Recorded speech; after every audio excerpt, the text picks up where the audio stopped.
In a small amount of vegetable oil, fry the onion. After 2-3 minutes, I add coarsely grated carrots to the onions. After a couple more minutes, I put cabbage in the pan and add spices. Stir. Fry on high heat for another 5 minutes without covering with a lid. Salt to taste. And after another minute, I add 1-2 tablespoons of tomato paste and half a glass of water. Stir.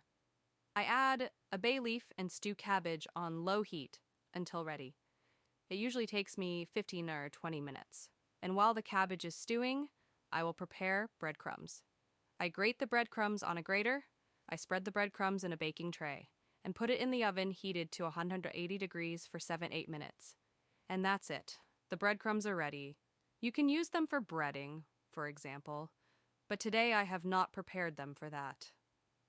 I'll show you a little secret that I got from my grandmother. When I want a very tasty stewed cabbage, or if I need cabbage for stuffing, then about 3 minutes before cooking, I add breadcrumbs to the pan. I never use breadcrumbs from the store. They are usually bitter and their odor is not very pleasant. But with homemade breadcrumbs, it works just fine. First, the breadcrumbs will take all the excess moisture from the cabbage. But that's not the main thing. It's all about the flavor. I could not understand why the usual stewed cabbage turns out at my grandmother's so delicious. And it's all about ordinary breadcrumbs.